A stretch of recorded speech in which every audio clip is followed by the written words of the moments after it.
Assalamualaikum warahmatullahi wabarakatuh.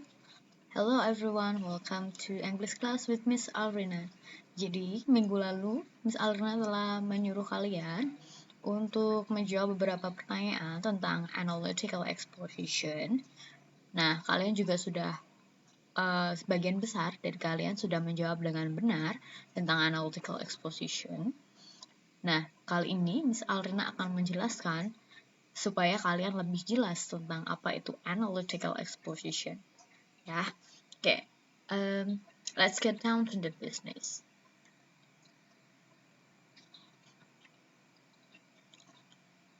Okay, there are some sub-chapter in this explanation. Jadi, the content of the video ada introduction, ada purpose itu artinya tujuan, structure atau kerangka, dan example. Ya, seperti yang kemarin video kemarin yang tentang teks, we will also give you some overview of the analytical exposition itu apa.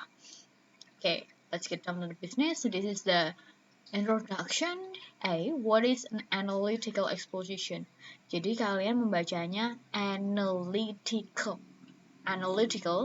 exposition, analytical exposition. Jangan salah membaca ya. Nah, di sini ada definisi dari analytical exposition. Analytical exposition is a text to show writer or author position in a case, whether he or she agree or disagree, pros or cons, support or against. Jadi ini menunjukkan posisi penulis ya dalam sebuah kasus atau sebuah masalah ya. Sebuah masalah, sebuah kasus atau sebuah teori. Boleh ya. Whether, apakah itu dia setuju atau tidak setuju, pros or cons, ya positif atau negatif, mendukung atau menolak, support or against, mendukung atau juga menolak ya ini artinya. Jadi kalau analytical exposition, posisinya hanya ada satu, ya, agree or disagree, kalian setuju atau tidak, mendukung atau menolak, tidak boleh dua-duanya. Ya, analytical exposition kalian harus ada di salah satunya saja. Tidak boleh dua-duanya. Kalau mendukung yang mendukung, menolak yang menolak. Ya, seperti itu. Nah, teks ini mungkin kalian sudah menemukan kemarin di pemilu pasti ada debate. Nah, itu juga termasuk analytical exposition. Ya, karena debate, apa sih ketika presiden itu debate, apa sih yang tujuannya untuk apa sih yang akan mereka dapatkan? Yang akan mereka dapatkan adalah dukungan, ya kan? Nah, this will lead to the purpose. Tujuan dari analytical exposition adalah to persuade or convince the reader or audience. To persuade, mempengaruhi, atau convince, itu sama ya. Persuade dan convince itu mempunyai arti yang sama, mereka sinonim, ya. Artinya untuk mempengaruhi pembaca or audience atau penonton. Jadi kalau debate itu mesti penonton ya. Kalau reader, jadi kalian misalnya membaca koran atau membaca suatu artikel on the internet, jadi itu the reader, kalau kalian membaca ya, itu. And this is the purpose. Jadi pasti untuk membuat pembaca itu ada di pihak penulis ya, untuk mempengaruhi gitu. Nah, this is the structure. Seperti yang Miss Alina selalu bilang, bahwa di setiap teks, on every text, there will be structure. Harus ada structure. There should be structure. Apa itu structure? Kerangka. Ya. And in this analytical exposition, kerangkanya ada 3. Yang pertama adalah thesis. the introduction of the topic. Jadi pengenalan dari topiknya. Misalnya kalian ingin masalah tentang bullying, tentang pembulian di sekolah. Bullying adalah kita sudah mengerti bahwa bullying sangat-sangat meresahkan sekarang ini atau lain-lain. Itu termasuk thesis dan ada di paragraf pertama biasanya.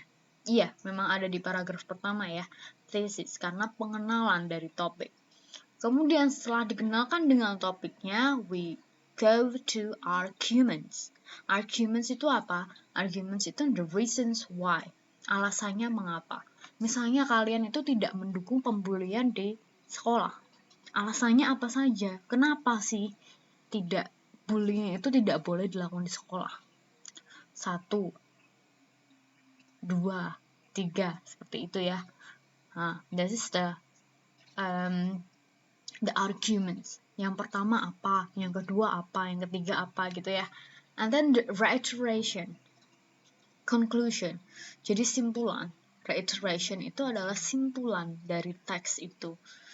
Ya, jadi misalnya, maka dari itu, nah, bullying tidak boleh dilakukan di sekolah. Itu penegasan kembali dari thesis tadi. Maka dari itu biasanya. So, ada kata so, dan ini biasanya terletak di paragraf terakhir. Ya, ini paragraf terakhir karena simpulan jadi paragraf terakhir. Okay, for the further explanation, please open your module, page 7. There is the example bar. Okay, ini Miss Aruna sudah membukanya. This is the analytical exposition. Nah, ini adalah features-nya ya. Shows order position. Ini motorbikes di sini. Thesisnya memperkenalkan topiknya. Motorbikes are nuisance and a cause for great distress. Motorbike, sepeda motor, adalah sebuah gangguan dan penyebab dari stres yang sangat-sangat distress, itu tekanan yang sangat tinggi. Berarti di sini kalian bisa menyimpulkan bahwa author oppose, menolak, ya, tidak setuju dengan adanya motorbikes, ya. Dan di sini ketika kalian lihat itu sebenarnya tidak setuju ada motorbikes di housing areas atau area perumahan. Nah, this is, I think motorbikes should be banned in housing areas. Menurut saya, nah ini ya posisinya penulis ya. Jadi kalian sudah mempelajari tentang opinion, menyatakan pendapat dulu di semester 1. Nah, dipakai di sini, I think, menurutku, motorbikes, sepeda motor, should be banned, harus dilarang, diharamkan di area perumahan, housing areas, area perumahan. Nah, di sini kalian sudah tahu posisi dari penulis. Nah, ini juga menunjukkan tadi yang pertama adalah thesis, the introduction of the topic. Topiknya adalah pelarangan motorbikes, pelarangan sepeda motor di area perumahan. Nah, arguments-nya di sini ada beberapa arguments, ya. Main idea, first of all. Jadi yang pertama, kalau arguments itu diawali dengan, nah di sini kalian lihat di tabel yang ketiga, yang paling kanan, itu ada first of all, kalau pertama. Kemudian ada juga second, boleh pakai second. Untuk argumen kedua, atau next boleh, moreover boleh, furthermore boleh ya. Kemudian third, next, moreover boleh juga dipakai ya, ini. Dan untuk argumen terakhir biasanya menggunakan finally ya. Itu. Nah, first of all, let's go to this first argument. First of all, I would like to point out that motorbikes are a major contributor to the pollution in the world. Jadi dia ingin menyampaikan, point out, menunjukkan bahwa motorbike, sepeda motor adalah major contributor. Nah, kontributor utama terbesar dari polusi di dunia ini ya. Karena tadi dia tidak setuju dengan adanya sepeda motor di area perumahan. Yang pertama adalah dia penulis menyatakan bahwa itu berpolusi, sepeda motor itu menyebabkan polusi. Nah, secondly, ini Miss Arena akan menjelaskan tentang pokok-pokoknya saja. Nah, responsible for causing disease. Dia bertanggung jawab dalam menyebabkan penyakit, ya, bronkitis, cancer, asthma, and high blood pressure. Pressure tekanan, blood darah, high tinggi. Ini bacanya high ya, bukan hike tapi high. High seperti kalian menyapa orang high. Ya, and high blood pressure. Jadi tekanan darah tinggi. Yang ketiga, noise.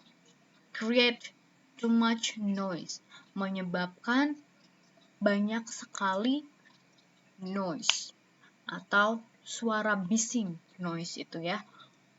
Nah, kalian bisa lihat yang di bulat, yang ditandai dengan bulatan di sini itu menunjukkan pergantian paragraf, pergantian argumen.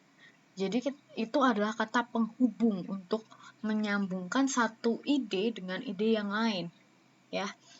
Artinya ketika memakai ini maka dia berganti pendapat. Dia menyatakan pendapat yang lain. Kemudian finally, nah ini ada 4 argument ya. Motorbikes are responsible for terrible accident ya. Mereka bertanggung jawab terhadap kecelakaan yang sangat-sangat parah. Nah, ini kalian lihat bisa di ini finally itu artinya berarti dia argumen terakhir ya. Finally itu artinya akhirnya. Nah, kalian bisa lihat juga di sini